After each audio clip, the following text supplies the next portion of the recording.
So where I am, at least in the country, good afternoon, everybody. Thanks for being here for this session, as you can see on the screen, Leading Through Loss, Resilience, and Leadership in Higher Education. Welcome from NISOD. My name is Jeff Ball. I'm just helping out as a moderator today. I'm from Harford Community College in Maryland. Just a quick couple housekeeping notes, and then we'll turn it over to why you're here. Make sure in the chat that if you haven't done so to change the setting from host and panelists to everyone so that everybody can see the chats between each other. We are for questions, please post those in the Q&A section, not in the chat, just for ease of us locating them through the streams of these. If you don't see the Q&A link directly, look under the More section at the bottom of the screen on Zoom. I will post a valuation link for this session toward the end. We truly appreciate your feedback. Our speakers and NISOD all fully look for these kind of things to help always constant improvement on our ends of these things. So we truly appreciate you taking the time to do it. So enough of that. I'm going to turn it over to our speaker now and let's get started. Thank you. Thank you so much, Jeff, for that great introduction. Welcome, everybody. I'm Debbie Lynn, and for those of you who may not know me, I am an award-winning business resilience strategist and a certified grief educator with over 20 years of experience. And the reason that we're here today is to talk about business resilience, because it is an important conversation that so many of us are not talking about today. So I want to dive into the leadership room never talked about how loss shapes leadership, because we don't think about it. But behind every policy, every program, every plan, there's a person who's trying to hold it together, to keep supporting those of us across the campuses, organizations, and associations. And yet, as leaders, we're expected to keep it all together. So, how do we rise when we're in the midst of our own crisis?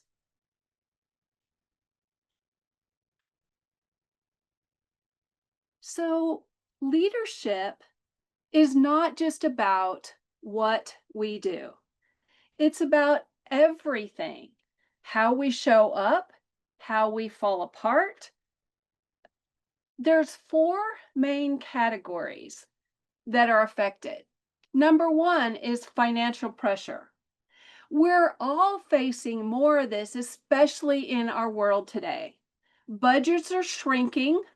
Leaders are forced to make very hard and sometimes very fast decisions. Number 2 is a burnout crisis. The world today, faculty, staff, and students are more exhausted and more frustrated than they've ever been before. And turnover is rising every single day. Recently, CNN did a report stating that 1 million people do not show up to work every single day. Let that sink in for a minute. That is a lot of people not showing up to work, and why turnover is rising. And number 3 is a mental health crisis. Students today and leaders today, the needs are higher for support than ever before. Personal loss, such as grief, divorce, illness, and identity, changes They're silently reshaping how we lead. One of the key truths that I like to talk about and that is so important is that resilience isn't born by avoiding the pain, which is what the world expects us to do, keep on going. But I learned myself that we have to learn how to lead through it. So here are a few outcomes that you will learn today. How to recognize simple phrases that could impact us. You'll apply strategies and transform adversity because many of us today, we walk into work and we're wearing invisible backpacks.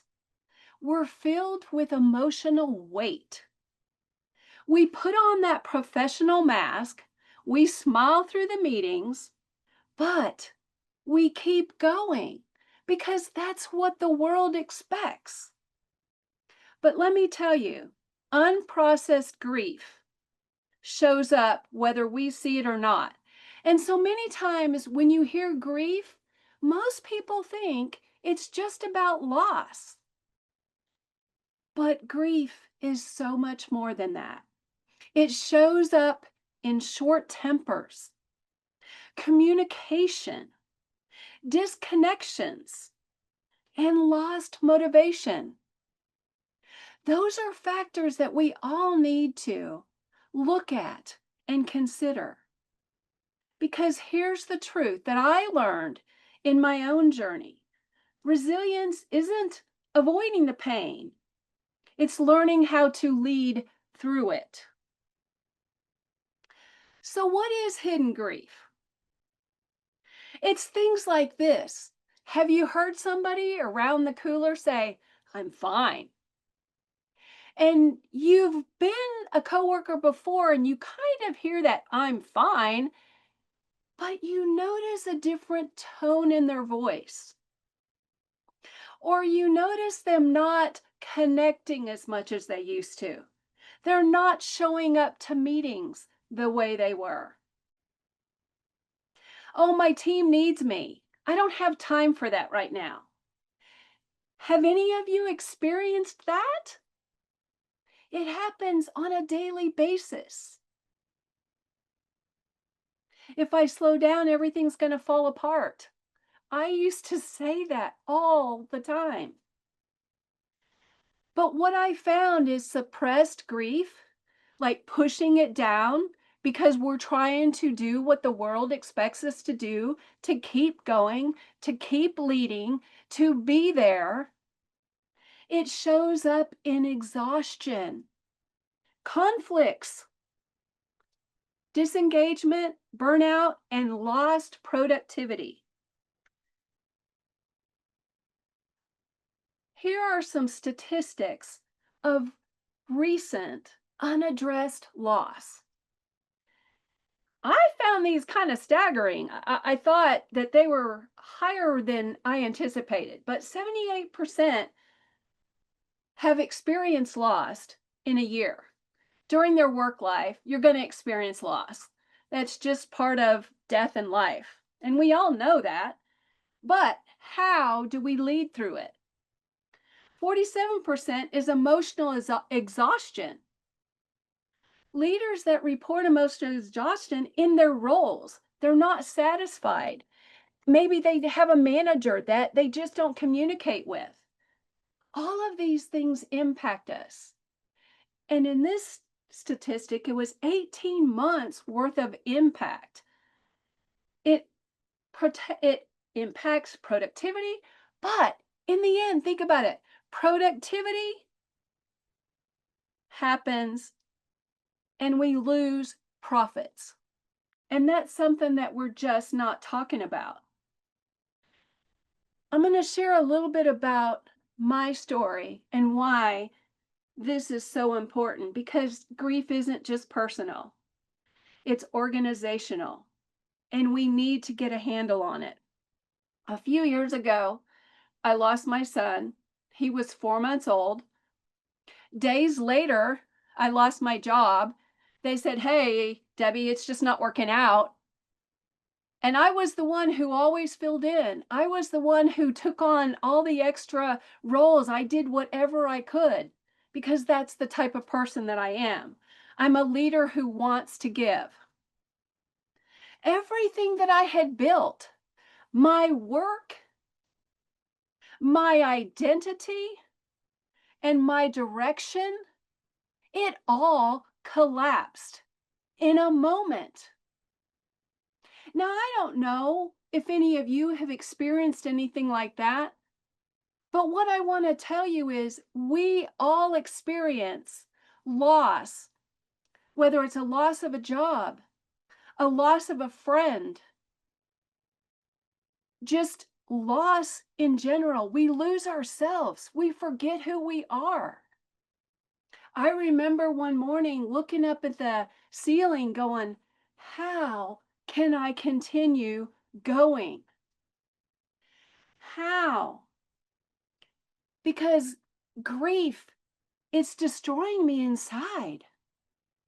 But then I realized something extremely powerful. Grief doesn't have to destroy leadership, but it can reveal to you what and who you are and why you're here. And why did you start doing what you're doing? Don't let that passion burn out because that affects not only you, but the organization.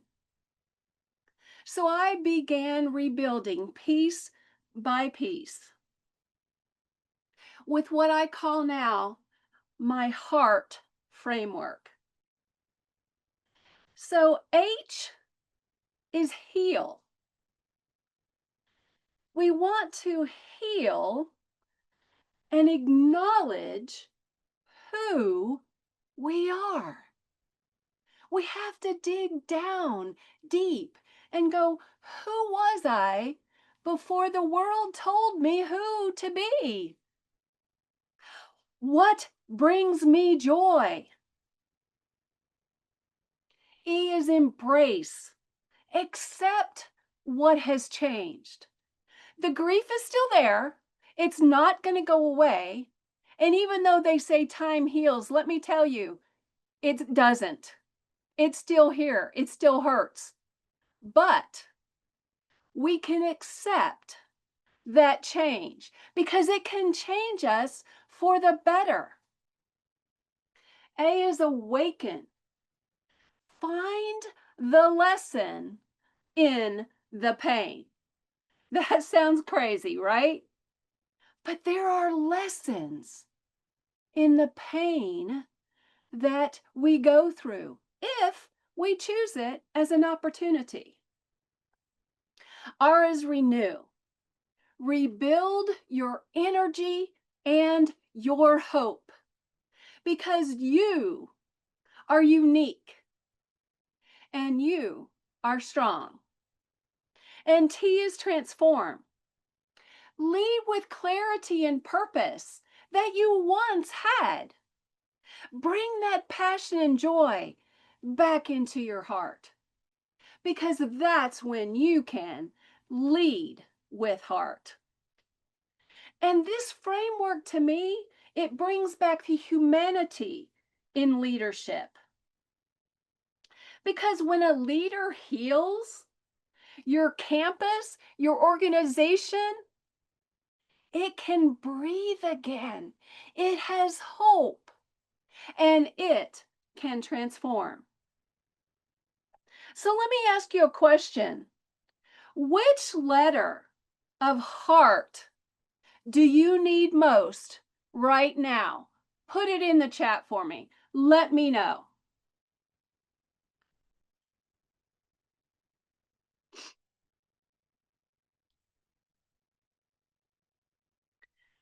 True leadership, what it looks like,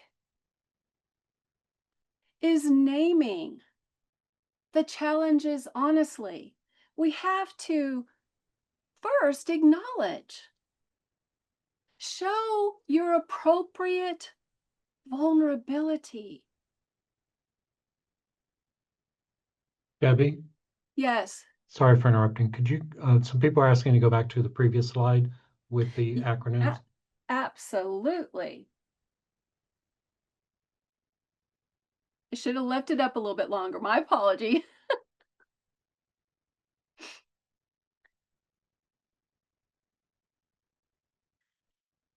Great. I see a lot of you putting the letters in there. And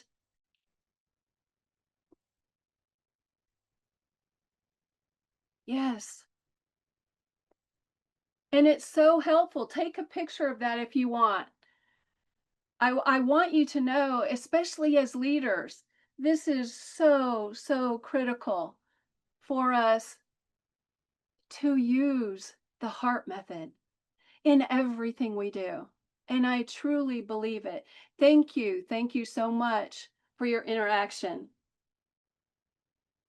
So, what I'd like to say now is let's talk about authentic leadership using the heart frame method. We want to name our challenges honestly because we are going to get challenges on a daily basis. But if you name it and you recognize it, you can use that heart method and it will help you and it will show the empathy that you need to provide your coworkers, your associations, and even your personal relationships. Show your vulnerability. It's okay to be vulnerable.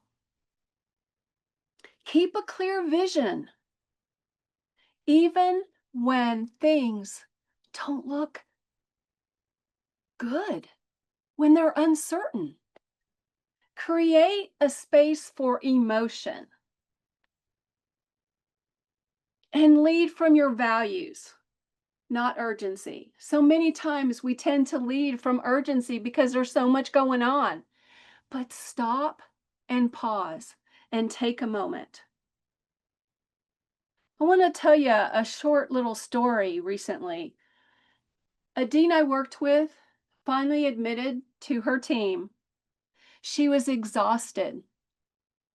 Now, instead of losing respect, her team rallied around her because authenticity builds trust faster than than perfection ever will. And we need to realize that and we need to take that into heart. So remember that. We want to recognize hidden impacts. Ask yourself these questions. Emotional barriers. What barriers are affecting your decisions right now? Is it personal? Is it organizational? Is it political? Think about that. Why are you still pretending you're fine?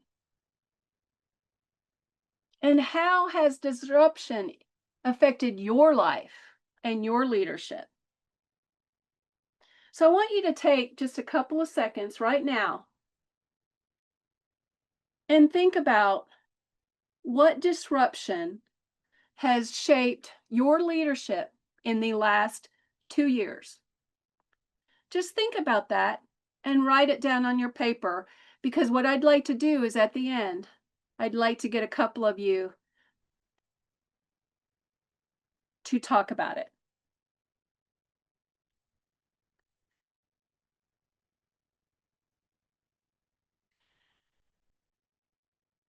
So, the outcomes. There are several strategies that I use. One of the things that we've done recently is we talk about rebuilding your energy and not just a to-do list. We want to create safety amongst our organization, amongst our leaders, amongst our students. So we want to allow honest conversations and compassion. So many times we forget the compassion part. We want to normalize recovery time. Remember that rest is part of performance. Sometimes we need to allow a few minutes to just rest. Lead from your values, not your urgency. And I said this before, but it's so critical because when we react from panic, we lose people. But when we lead from principle, we build trust. Model emotional integrity and then apply my business CPR method.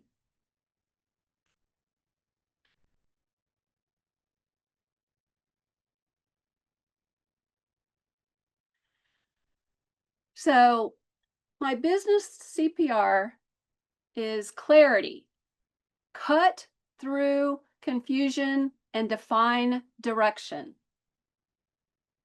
P is for purpose, reconnect the meaning and the mission. R is resilience, build sustainable systems of strength.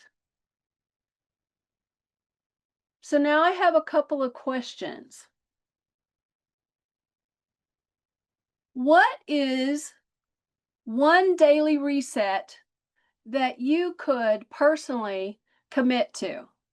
Write that down. And what matters most right now? Write that down.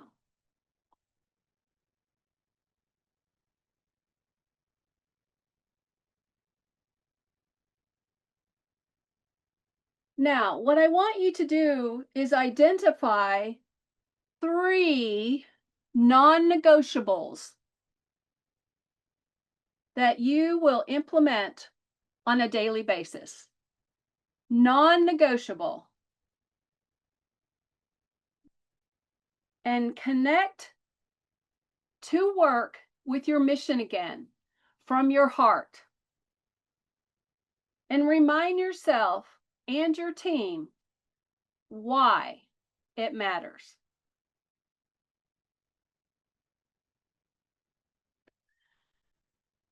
So let's think about a disruption that you're facing right now. And let me ask you a question. What would shift if you chose courage over comfort in the situation? Because I can tell you from experience that when you work from a place of trust and heart, anything is possible. Trust is built in small, consistent actions, creating one-on-one connection moments, acknowledging the emotional load that your people are carrying. And we celebrate progress, no matter how small, not perfection. One of the things that we implemented is on a monthly basis, we have what we call Gratitude Day. And each one of us gets to talk about a celebration that we've had and why it made a difference. And the energy that it brings back to the group is amazing. Because let me tell you something, you can't lead others if you're silently drowning. It starts with you. The final story that I'd like to share is leading differently after loss and how vulnerability changed the outcome. So, for me, after I lost my son, my world crashed. And I don't know if any of you have heard the little voices in your head and you're wondering how you can keep going. And everybody keeps saying, it just takes time, it takes time. You really have to evaluate What brought you joy? What stood out most for you? So, what I found is once I remembered the joy that I had in my life, I could rise again. So, now I'd like to take some time to just discuss building a culture of trust. And we mentioned a few of them moments ago, but I want you all to really understand how much communication makes a difference. Acknowledging the emotional loads that we have with one another and celebrating the progress. And like I said before, we can't lead others when we're silently drowning. So now I'd like to open it up for some questions and answers. But I'd like to ask one thing first is what stood out most to you in this session?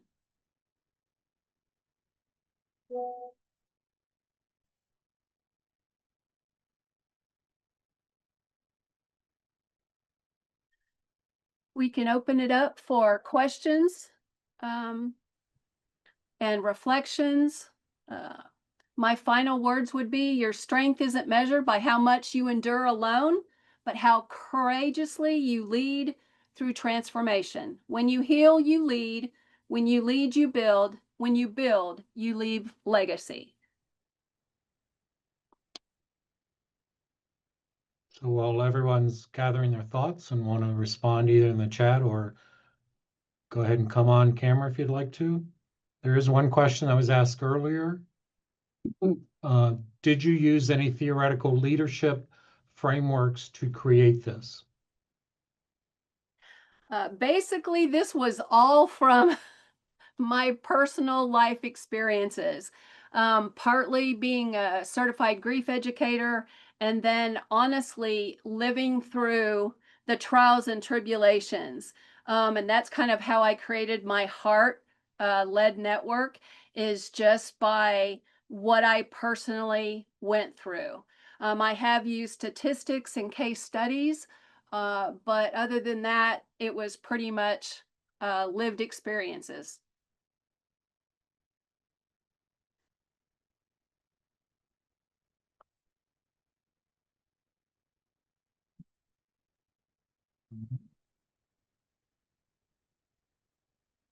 Does anyone want to share what stood out most to them?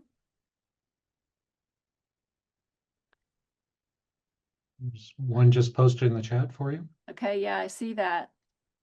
Thank you, Natasha, for sharing that. Yeah, I just, you know, what I want to say is that we all go through trials, and, it took me a couple of decades to get through mine. But what I would say is, as you're going through things, try to really reflect on the inside and remember who you were and why you do what you do. That is so critical for every single one of us, especially in the world today with everything coming at us.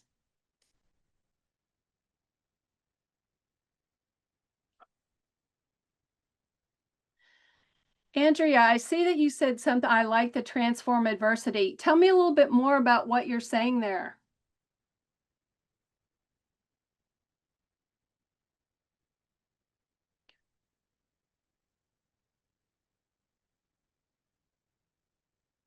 Can she come on camera?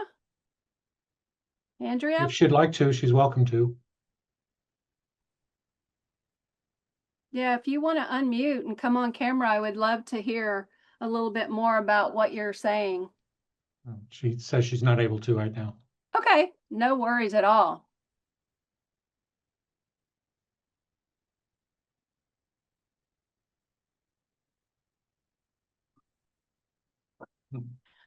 Thank you, Glennis, for that. I'm so glad that it helped. my goal is to just help each and every one of us learn from the things that we go through, because if we start looking at everything as an opportunity, we can learn so much more even about ourselves. And I truly believe that. And I live that now.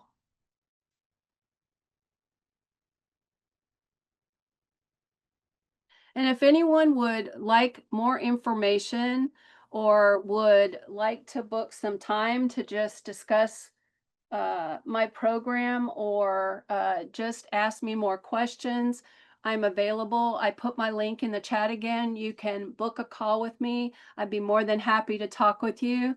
You can connect with me on LinkedIn, and I would be more than happy to talk with anyone and give you any information that I can that might help. Uh, What's the best ways to handle grief? I grief is very different, James, for each and every person. I have a Friends in Grief website, and you're welcome to take a look at that. What I will tell you is it depends on what stage in grief you are in, and what type of grief you're talking about. Because there are different stages. I will tell you in the beginning, you go through denial, hate, anger, so many of those things. And it's once you get past part of that that you can actually start determining that you're okay again. The grief never goes away. Let me tell you. I now have been without my son for 20 years, but not a year goes by that I don't miss him and wonder what he would be like.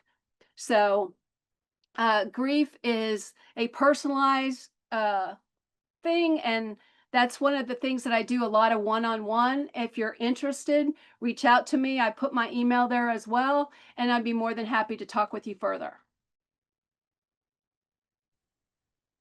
so Debbie, a couple earlier comments from Sabrina. What stood out to me is the leader whose team rallied around them when they felt burnt out.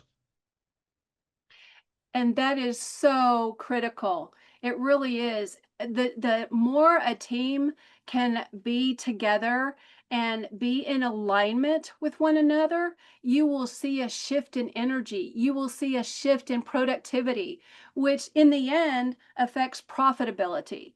So that is really, really important. And I would say if you can implement a once a month or even a weekly meeting that will help your team, you won't regret it, because when a team feels safe and they can open up when they're going through things, it's going to make you a stronger leader and a stronger team.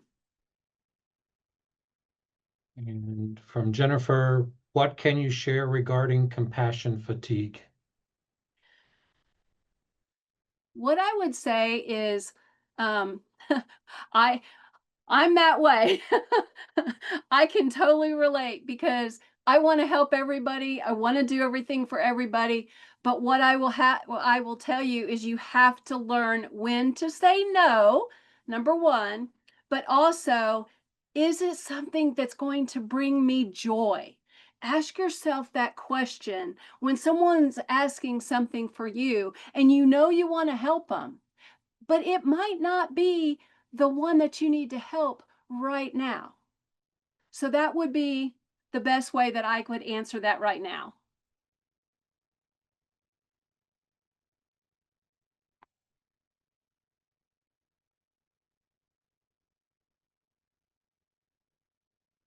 All right, I don't see anything else coming through, so